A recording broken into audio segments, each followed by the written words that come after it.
24 की चुनावी चुनौती पूरी हो चुकी है। अब उत्तर प्रदेश में एक और सियासी रण तैयार हो चुका है। जल्द ही यूपी में उपचुनाव का अखाड़ा सजने वाला है। 9 विधायक सांसद बने हैं और इरफान सोलंकी को सजा होने के बाद उनकी सीट खाली हुई है।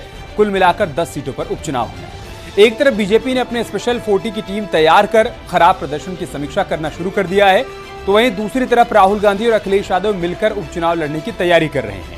इस बीच ओपी राजभर की हार पर तकरार बढ़ती जा रही है। एक के बाद एक बीजेपी नेता राजभर को हार का ठीकरा दूसरों पर फोड़ने के बजाय आत्ममंथन की नसीहत दे रहे हैं। आज इन्हीं मुद्दों के इर्द गिर्द महाबहस को आगे बढ़ाएंगे, लेकिन सबसे पहले आप एक रिपोर्ट दें।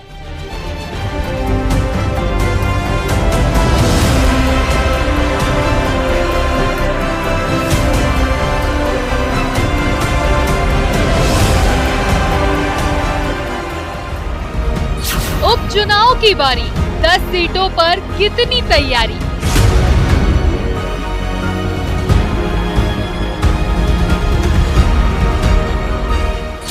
उपचुनाव का अखाड़ा राहुल अखिलेश कैसे करेंगे बंटवारा? इंडिया गठबंधन मिलकर लड़ेगा और हम लोग मिलकर लड़ेंगे और निश्चित 10 की 10 सीट जीतेंगे। हार से हलकान, राजभर बदलेंगे निशान। हमारी पार्टी ईमानदारी से जहां जो लड़ा उसको वोट दिया, मोदी जी को नकार दिया, योगी जी को नकार दिया। ऐसे लोगों को सबक सिखाने की भी जरूरत है। ऐसे लोगों को भी सबक सिखाने की जरूरत है। 10 सीटों की परीक्षा, बीजेपी का मिशन समीक्षा। ये 45,000 लोग जो हमारे समाज के हैं, राजभर समाज के हैं, उन्होंने क्यों दूरी बनाया? ये आत्मचिंतन का विषय है।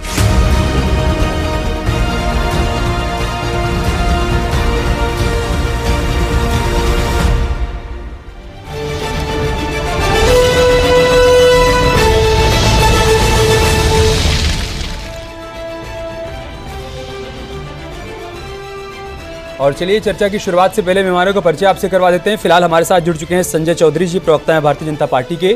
थोड़ी देर में हमारे साथ नेहा यादव जी भी जुड़ जाएंगी, आप समाजवादी पार्टी की प्रवक्ता हैं। सुधा मिश्रा जी हमारे साथ जुड़ेंगी, आप प्रवक्ता हैं कांग्रेस पार्टी की।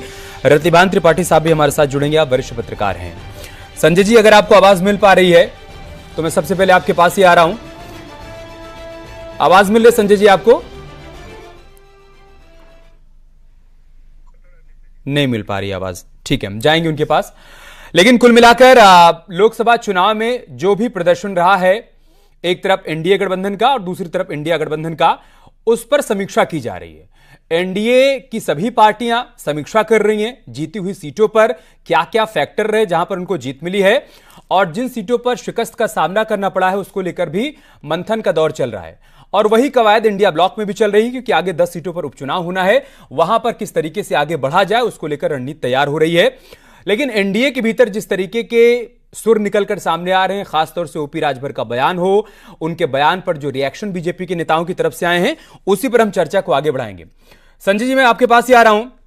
देखिए, जीत का जश्न होता है और हार की समीक्षा होती है, लेकिन समीक्षा के दौरान कारणों पर ऐसा लग रहा है कि चर्चा कम हो रही है, रार ज्यादा बढ़ रही है, एक दूसरे पर आरोप प्रत्यारोप ज्यादा लगाए जा रहे हैं। जो ओपी राजभर सीएम योगी आदित्यनाथ, प्रधानमंत्री मोदी का नाम लेकर कहते थे कि डबल इंजन की सरकार की उपलब्धियों का हमको फायदा मिलेगा, आज वही कह रहे हैं कि इन चेहरों की वजह से हम चुनाव हार गए। ऐसे लग रहा है कि चिंतन मंथन करने के बजाय आरोप प्रत्यारोप पर ज्यादा जोर है। देखिए, सारे राजनीतिक दल निश्चित रूप से जो कार्यक्रम रहते हैं, जिस प्रकार का आया है, अपने कार्यकर्ताओं के बीच में संवाद करते हैं और संवाद के आधार पर आगे की रणनीति तय कर।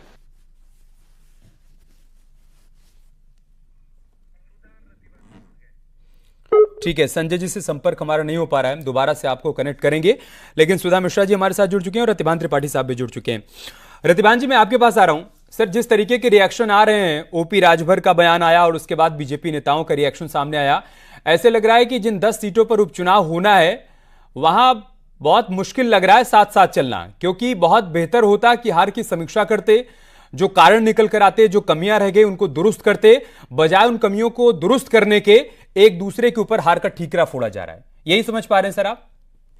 जी जी बिल्कुल। ये ओपी राजभर हो या निषाद हो या अपना दल की अनुप्रिया पटेल हो, ये जो इनके सहयोगी दल हैं, ये अपना पाला बचा रहे हैं, अपने को बचा रहे हैं, बजाय इसके कि वास्तविकता खुद उनके भारतीय जनता पार्टी के विधायक और जो मंत्री हैं, श्रम मंत्री राजभर जी, अनिल राजभर, वो खुद अपने को बचा रहे हैं कि हमारे समाज के 39,000 लोग बनारस में हैं और उन्होंने मोदी जी को वोट क्यों नहीं दिया, ऐसा कह रहे हैं।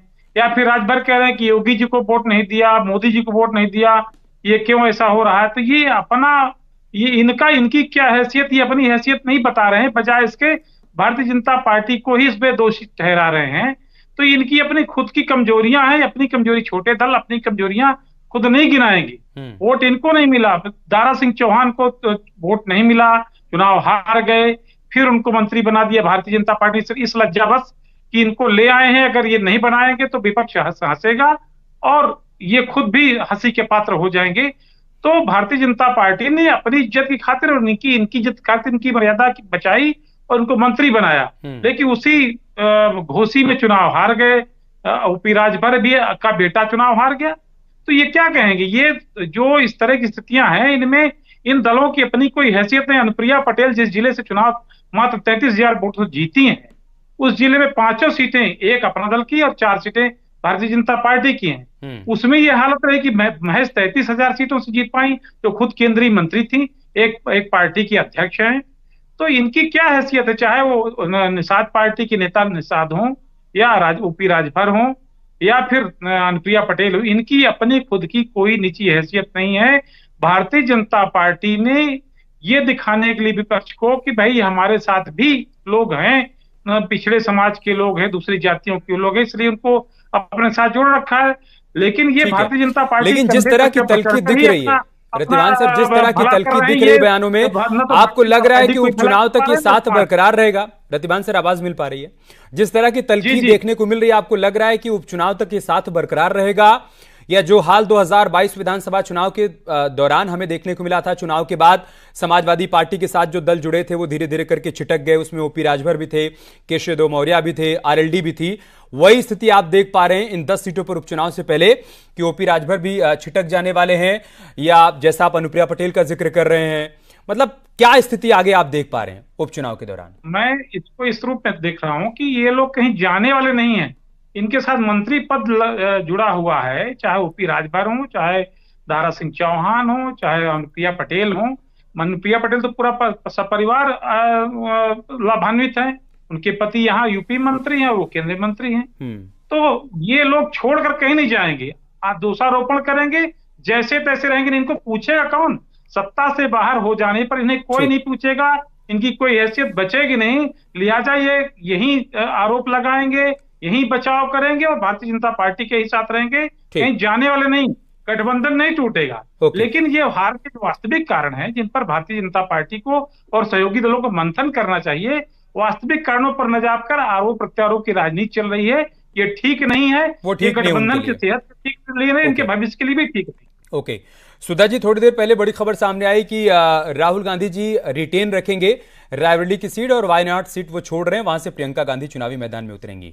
संकेत बहुत साफ है कि आने वाले दिनों में जिन 10 सीटों पर चुनाव होना है वहां पर भी आप गठबंधन के साथ आगे बढ़ रहे हैं और ये तैयारी, ये मजबूती 2027 में भी देखने को मिलेगी, कह सकते हैं?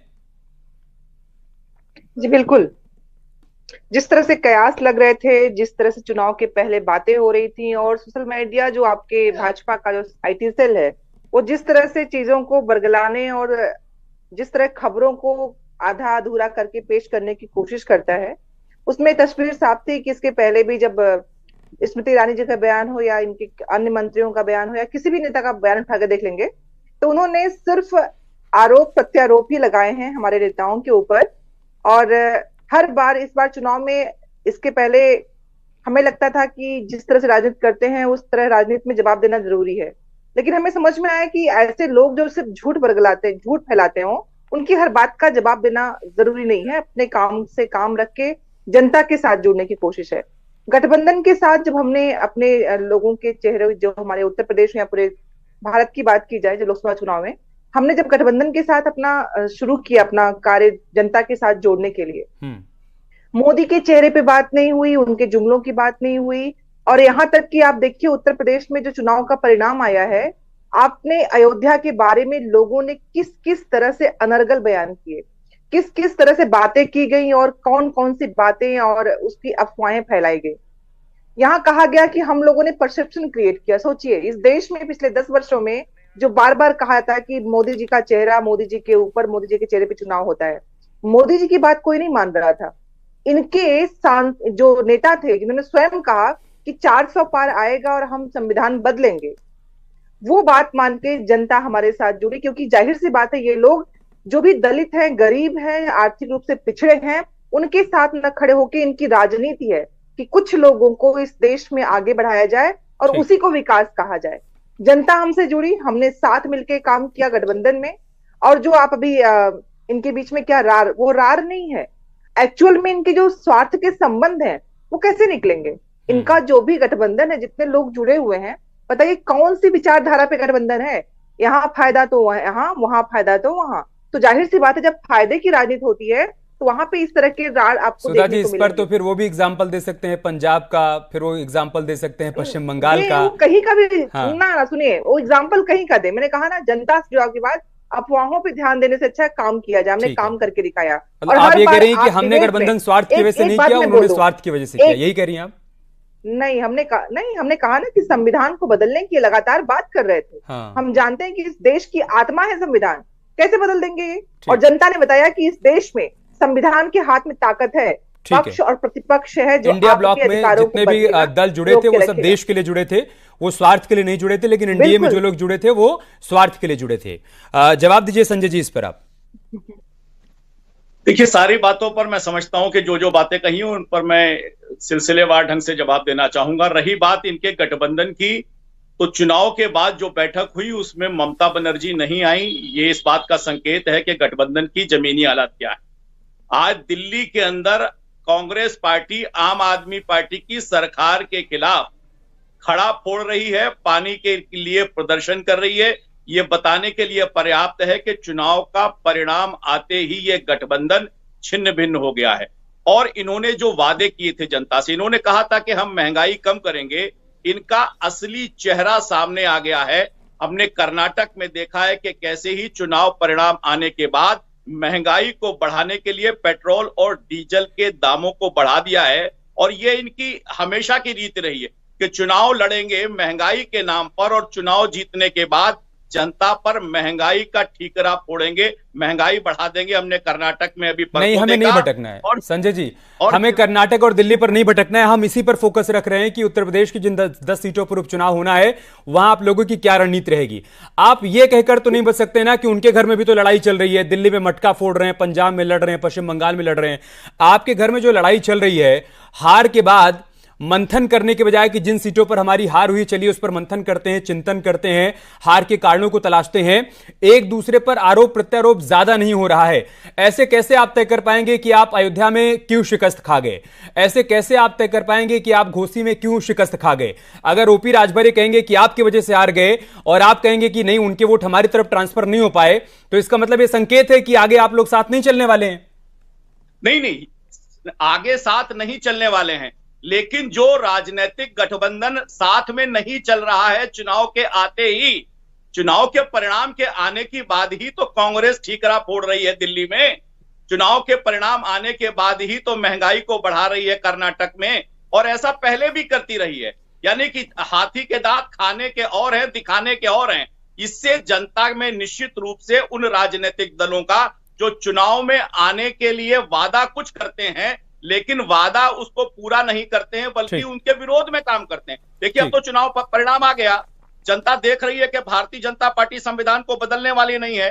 भारतीय जनता पार्टी किसानों के लिए पहले दिन से ही काम कर रही है, गरीबों के लिए पहले दिन से ही 3 करोड़ मकानों के संकल्प काम कर रही है। बिल्कुल, इसीलिए जनता ऐसे लोगों को जो गलत वादा करते हैं, जनता ऐसे लोगों को जो वादा कुछ करते हैं, वादा खिलाफी करते हैं, ये तो जनता के सामने उनका वास्तविक चरित्र सामने आ गया, वो चेहरा सामने आ गया जो कहता कुछ है और करता कुछ है। मुझको लगता है इसीलिए जनता ऐसे लोगों को इस बार करारा जवाब देगी। मुझे लग रहा है कि अभी जनता पर बात करने से ज्यादा जरूरी नेताओं पर बात करना है, जिस तरीके के बयान सामने आ रहे हैं उस पर बात करना है।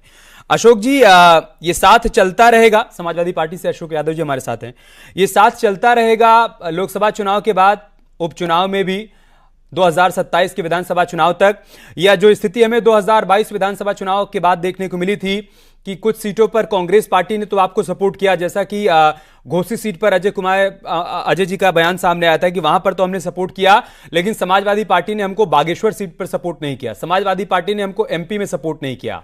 इस बार वैसी स्थिति नहीं बनने वाली है। देखिए, मैं आपको स्पष्ट कर दूं कि इंडिया गठबंधन का उद्देश्य बहुत बड़ा है अमन जी, और ये उद्देश्य सिर्फ केंद्र सरकार के चुनाव तक नहीं रहा, लोकसभा चुनाव तक नहीं रहा, ये लगातार आगे भी गठबंधन जारी रखने की हम लोग पूरा कोशिश करेंगे और हमारा उद्देश्य भी है। और दूसरी मैं आपको बात बता दूं जी, भारतीय जनता पार्टी की जो आइडियोलॉजी है, इनके ऊपर एक शेर है कि जरूरतों के मुताबिक दुआ बदलते रहे ये लोग, खुद नहीं बदले खुदा बदलते रहे ये लोग। तो ये खुदा भी बदल देते हैं जरूरत के मुताबिक। आज देखिए उड़ीसा में जाकर जय जगन्नाथ करने लगे, भगवान राम को भी बदल दिया इन लोगों ने। ये लोग किसी को भी बदल सकते हैं, क्योंकि ये लोग खुद नहीं बदलेंगे, ये अपने स्वार्थ के हिसाब से सब कुछ बदल देंगे। तो देखिए, जनता जान रही है अमन जी कि ये जो केंद्र सरकार जो आई है सत्ता में, ये सत्ता में नहीं आई, मैंडेट लेके नहीं आई है, संख्या बल भी लेके नहीं आई है। ये तो एक तरह से देखा जाए तो जनता जनार्दन ने इनको रिजेक्ट करने का काम किया है। जो इनका सबसे बड़े नेता जो इनके मोदी जी है, इनको 3,27,000 लोगों ने रिजेक्ट करने का काम किया, क्योंकि जो पिछली बार जो उनका वोट था 4,79,000 था जो जीते थे, इस बार 1,52,000 से जीते हैं। मतलब काशी की जनता जो माँ गंगा की धरती है, 3,27,000 लोगों ने वहां से माननीय मोदी जी को रिजेक्ट किया। और जिन राम के नाम पर ये लोग फालतू बातें करते रहे, भगवान राम को भी बरगलाते रहे, भगवान राम से बड़ा चरित्र मोदी जी का दिखाते रहे कि उनकी उंगली पकड़ के मोदी जी मंदिर में ले जा रहे हैं, उस भगवान राम ने भी उनको रिजेक्ट किया। तो देखिए, इनके साथ यही समस्या है। अशोक जी, ओवर कॉन्फिडेंस में तो नहीं चले गए हैं भाई। पूरे देश की अगर बात करें तो समाजवादी पार्टी की कितनी सीटें हैं वो भी आप जानते हैं, बीजेपी की कितनी सीटें हैं वो भी आप जानते हैं, सरकार किसकी बनी है वो भी आप जानते हैं। ऐसा तो नहीं कि उपचुनाव से पहले किसी ओवर कॉन्फिडेंस में चले गए हैं आप, या 27 की तैयारियों को लेकर अभी से ओवर कॉन्फिडेंस में चले गए आप, जैसा 22 में आप लोगों ने अखिलेश यादव को मुख्यमंत्री मान लिया था।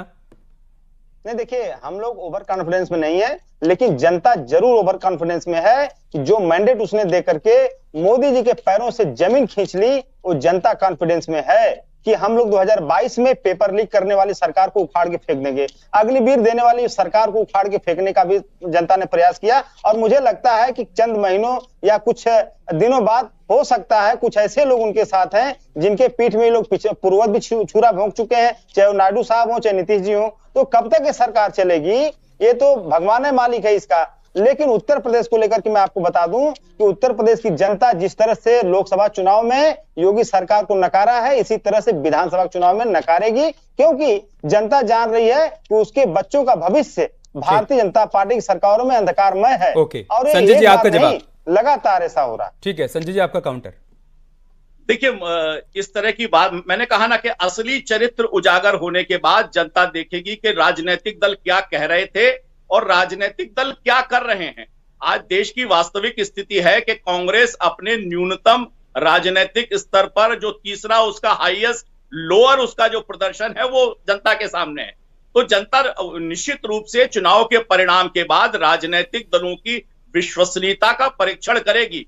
कहता कौन राजनीतिक दल क्या कह रहा है और कौन राजनीतिक दल क्या कर रहा है, ये जनता के सामने जैसे ही सामने आएगा जनता उसे कसौटी पर कसेगी और निश्चित रूप से उनकी विश्वसनीयता के आधार पर ही वोट देगी। कि लोग कहते थे महंगाई कम करेंगे, ये महंगाई बढ़ाते हैं। इन्होंने कहा कि भाजपा संविधान को बदलेगी, भाजपा संविधान को ने नहीं बदला, ना बदलने वाली है। और ऐसे अविश्वसनीय राजनीतिक दल जो गलत तथ्यों के आधार पर गलत बातें बोलकर वोट पाने की बात करते हैं, निश्चित रूप से जनता उनकी जैसी सच्चाई सामने आएगी, भारतीय जनता पार्टी को विश्वसनीयता के आधार पर वोट देगी।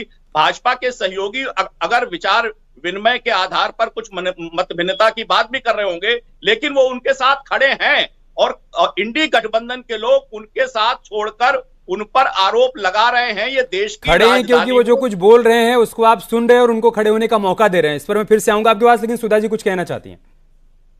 जी बहुत धन्यवाद आपका। अभी हमारे भाई कांग्रेस को बता रहे हैं कि हम न्यूनतम अधिकतम किस पे हैं।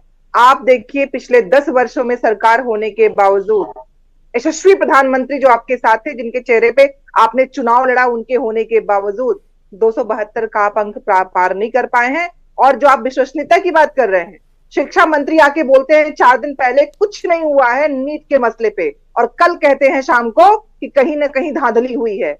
आप विश्वसनीयता की बात करेंगे? आप इस देश के लोगों को बताएंगे विश्वसनीयता क्या होती है, जिनको खुद अपने बातों पे ये यकीन नहीं है, ना कोई जांच ना कोई पड़ताल। शिक्षा मंत्री आते हैं सीधे बोल देते हैं कुछ नहीं हुआ है। जो वो 24 लाख बच्चे जिन्होंने एग्जाम दिया है उनके भविष्य से खिलवाड़ कर रहे हैं आप लोग, और आप कहते हैं विश्वसनीयता है। हमने क्या किया क्या नहीं किया, सरकार आपकी है, आपकी जवाबदेही है। उसके बावजूद महंगाई की बात ना करिए। जो 24 लाख बच्चे एग्जाम दे रहे हैं, भविष्य है इस देश का, स्वास्थ्य जुड़ा हुआ है उनसे, और आपकी सरकार में इस तरह से जिस तरह से स्कैम हो रहा है, 40-50 लाख में सीटें बिक रही हैं, और उसके बाद शिक्षा मंत्री कहते हैं कुछ नहीं हुआ है। आप लोगों की विश्वसनीयता खत्म हो चुकी है। आप लोग बात करते हैं कम से कम जनता के मुद्दों पर, देश के उस स्वास्थ्य विभाग के मसले पे ऐसे मसले स्कैम करने के बाद भी आप लोग बोलते कैसे हैं? कौन सी विश्वसनीयता? कांग्रेस ने जो इस आपके ये जो पहले था कांग्रेस सरकार में आप ये जनता के 23 सामने लोगों के ऋण माफ करके इस देश को आगे बढ़ा रहे हैं, विकसित कर रहे हैं, और आप बात करेंगे महंगाई और बेरोजगारी की। इस देश के अधिकतम 3 करोड़ से अधिक बच्चे पेपर लीक की वजह से 5 सालों में परेशान हुए हैं, उसपे कोई जवाबदेही नहीं है।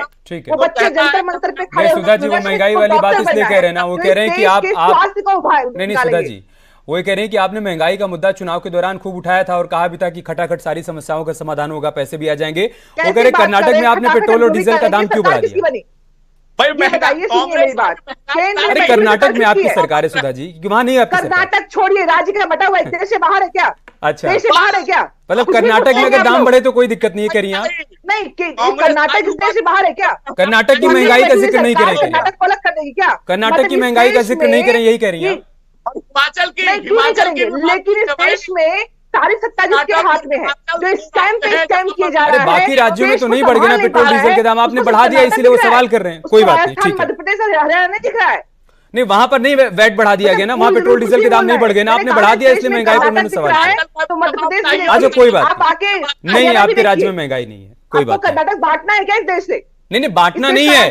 आप महंगाई पर सवाल करेंगे तो वो भी तो महंगाई पर सवाल करेंगे, तो आप बताएंगे ना कि आपने क्यों बढ़ा दिया। लोग इस देश के केंद्र सरकार किसकी है, किसकी जवाबदेही बनती है? अच्छा, आप एक राज्य पकड़ कर्नाटक में आपने दाम बढ़ाया तो आप ये कह रही है कि केंद्र सरकार घटा दे कर्नाटक जितना बढ़ाया है। नहीं, केंद्र सरकार कुछ तो नियम बनाए, 10 सालों से बैठे हुए हैं, आज तक ये कर नहीं पाए कि जीएसटी के नाम पे वसूले जा रहे हैं हर चीज पे। ठीक है, एक सामान खरीदती हूँ मैं, देती हूँ। ठीक है, कर्नाटक में अगर आप दाम बढ़ा रही तो आप कह रही हैं देश में कोई फर्क नहीं कर्नाटक की बात कर रहे हैं। ठीक है, कोई बात नहीं। रतिभान त्रिपाठी जी, आज जो खबर आई है कि राहुल जी वायनाड छोड़ रहे हैं और वो रायबरेली को ही रिटेन कर रहे हैं, संकेत बहुत साफ है कि यहां पर मजबूती के साथ अखिलेश जी और राहुल जी आगे बढ़ने वाले हैं। देखिए, बात सही है कि हार के बाद बिखराव होता है और जीत के बाद जुड़ाव होता है। 2017 में हमने देखा था कि दोनों साथ में आए थे, साथ चुनाव लड़े, लेकिन बाद में दोनों की राहें अलग हो गई। 2019 में मायावती जी साथ में आई और उसके बाद समाजवादी पार्टी का बहुत ज्यादा भला नहीं हुआ और यह तय हुआ कि अब यहां से फिर अलग अलग हो जाते हैं। लेकिन इस बार चूंकि अपेक्षाकृत परिणाम ज्यादा बेहतर आए हैं, तो आपको लग रहा है कि साथ ज्यादा दूर तक जाने वाला है? अभी तो दोनों दलों के नेताओं की प्रतिबद्धता ऐसी ही लगती है कि साथ दूर तक जाएगा, लेकिन कुछ आवाजें उठने लगी हैं। अभी जो 10 सीटों पर उपचुनाव होना है, उनको लेकर कांग्रेस के कुछ नेताओं की आवाजें उठने लगी हैं। कुछ नेताओं ने कहा है स्पष्ट रूप से कि हम जो है, अगर भारतीय जनता समाजवादी पार्टी हमारी बात, हमारी शर्त ठीक से नहीं मानेगी तो हम अपने तरीके से भी सोच सकते हैं। अभी तो 10 में से 3 सीटों की बात हो रही है। उन 3 सीटों की जहां भारतीय जनता पार्टी चुनाव माने उनका प्रदर्शन कमजोर है, उन सीटों की बात कांग्रेस कर रही है, और समाजवादी पार्टी जहां मजबूत है उनकी बात वो नहीं कर रही है। बात कुछ ठीक भी लग रही है, लेकिन फिलहाल अभी तो ऐसी कुछ दिख नहीं रहा, कोई ऐसी खटास आई नहीं स्पष्ट रूप से। हाँ, इस तरह के जो बयान दबे छुपे आ रहे हैं। आपको लग रहा है कि 3 सीट समाजवादी पार्टी दे देगी? क्योंकि लोकसभा की 80 सीटों में से 25% सीटें कांग्रेस को नहीं मिली थी, 17 सीटें मिली थी। अगर 20 मिलती तो 25% होते। तो आपको लग रहा है कि 10 में से 3 सीट दे देगी समाजवादी पार्टी और इस पर बात बन जाएगी?